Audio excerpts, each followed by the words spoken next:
My name is Imran Mahmood and my book is called You Don't Know Me.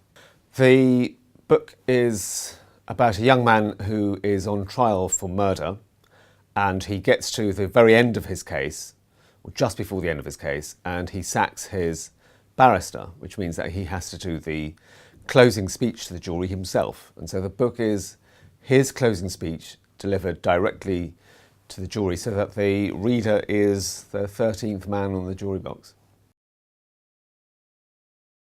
I think what happened was, at the time I was writing a real life jury speech in court, and as I was going through the motions of writing it, I wondered what might happen if, for example, I took ill or the client decided to sack me. And I thought, well, if a defendant had to write his own speech, what would it sound like?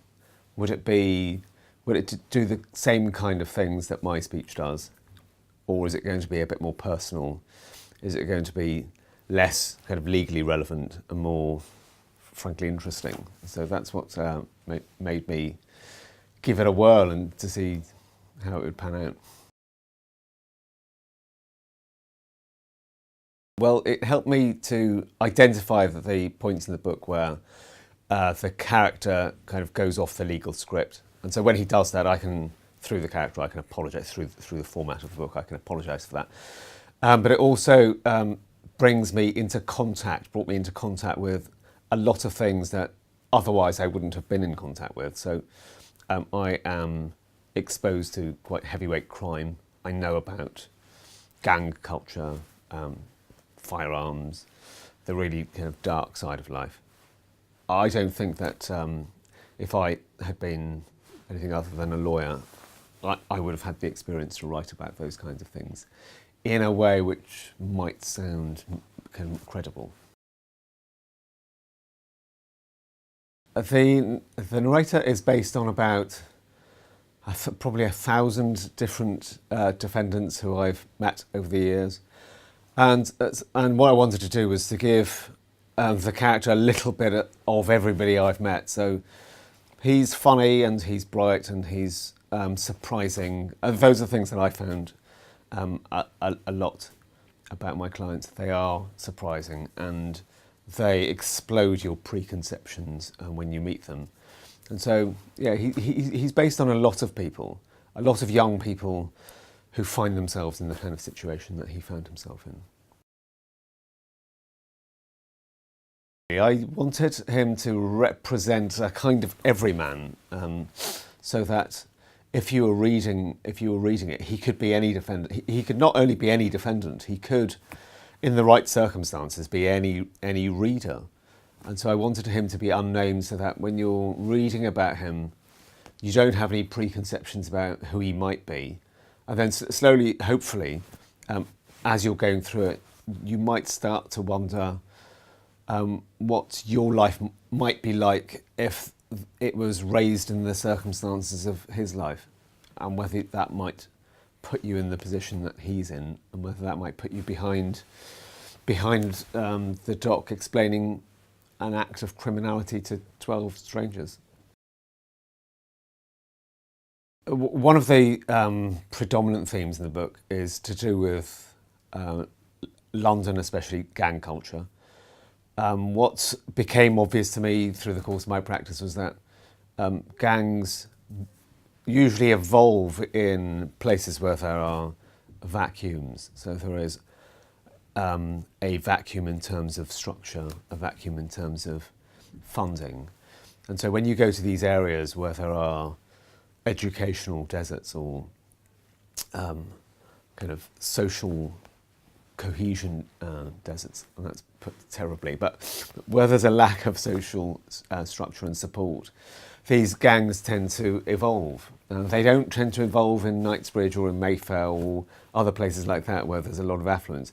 They evolve where usually young people are left to their own devices because the education system there isn't fulfilling their needs, because the families aren't equipped for lots of reasons to deal with the pressures, and because there's no external support, or not enough external support.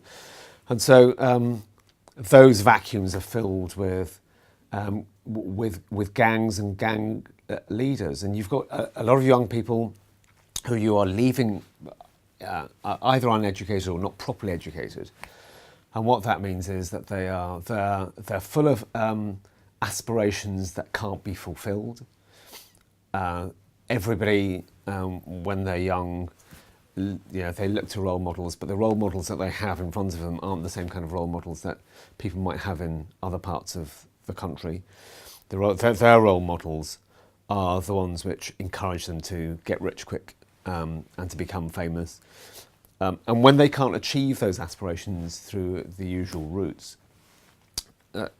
not because they are themselves lacking, but because the structures aren't there, then that tends to leave them vulnerable to gangs and for people to prey on them. And they start very young, in fact. They start preying on youngsters when they're 9, 10, 11 years old.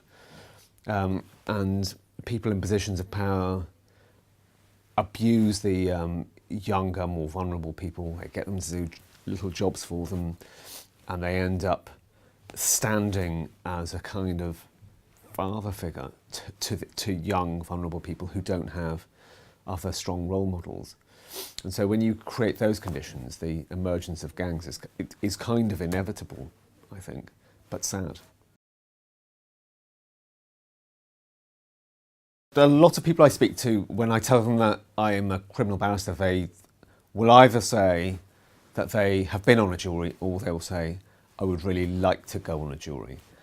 And I wondered whether there was a way of writing the book which would allow a person who's reading the book to have some sense of what it might be like to be on a jury.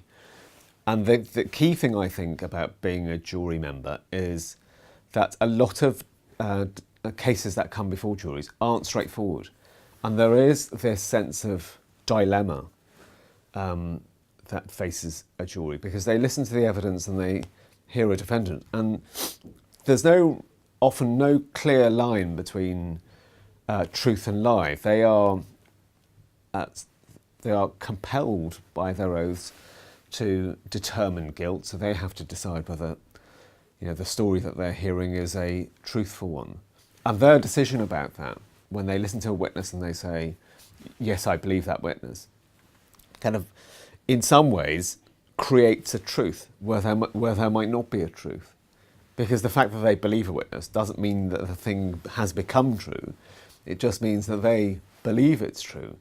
But the decision which is consequent on that, guilt or not guilty, has created a truth out of nowhere, really.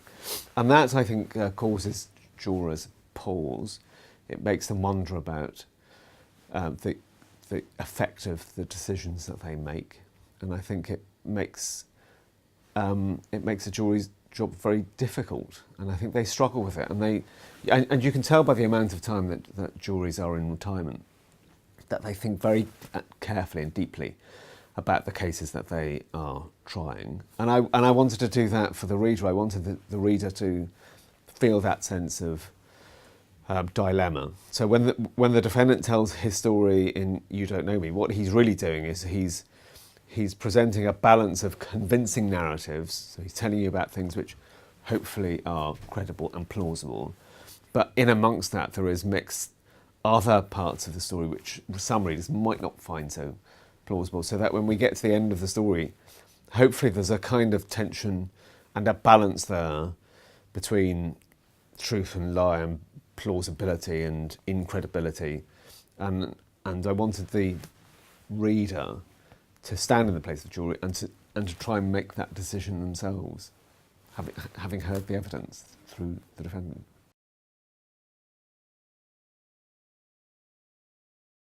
I had one defendant, who I won't name, who was charged with an offence, and it was to do with making claims on insurance policies, and in order to do that, he had to fake his own death. And so he'd been arrested by the police, and the police were questioning him about who he was, and he was pretending that he wasn't the person who'd signed the policies, but he was that person's long-lost brother from another country. So that was a pretty unbelievable account in the end. What had happened in that case was that the police confronted him not only with the passport of the allegedly deceased person, and the police were saying to him, well, that's a picture of you. And then he was denying it. And eventually the police cottoned on to the fact that not only was it a picture of him, but he was wearing the same clothes in interview as he was in the photograph. So that was a pretty unbelievable story. And in the end, he pleaded guilty. So he didn't have to, I didn't have to continue with that story for too long, thankfully. No. In fact, what's happening is that because of the changes to the legal aid system, in the old days, and I say old days, in fairly recent days, nearly everybody was eligible for legal aid, which is a good thing because it means that everybody is entitled to have representation funded by the state. And if they don't need to, then they can, if they want private representation, they can get it. And that's what used to happen. But now, because of the cuts that the government has imposed, a lot of people are being deprived of legal aid, and they're not just the super wealthy. They are people in low to middle income bracket, and in order to assess the means, to do the means test, they take into account not just the defendant's earnings, but also its partner's earnings, and it's a really quite low threshold. It's something like 30,000 between them, and if you're not eligible for legal aid, you either end up having to spend, frankly, an astronomical sum paying privately, and that might be, 50,000, 70, 100,000 to represent yourself, and most people can't afford that. Or you have to represent yourself. And more this is happening, that people are representing themselves. It's a completely false economy because it ends up costing the state more anyway, because trials take longer, people don't know the procedure. If they're representing themselves, they don't know the proper questions to ask or the way in which to ask them. So it's a false economy, but it's led to the state now that a lot of people are doing their own closing speeches. But I would never advise it. In fact, I don't think I would ever even represent myself. Oh, I am reading The Secret Barrister at the moment, which is a book by an anonymous barrister, and he's written a book. I don't know his identity. All I know is that the person is a barrister, and he or she is in practice, seems to be in practice, and they have written a book about the criminal justice system. So that's what I'm currently reading. In fact, I was asked to review it, and there came an interesting point when the person who was asking me to review it had to first ask me whether I was the secret barrister or not. And of course, I couldn't possibly comment.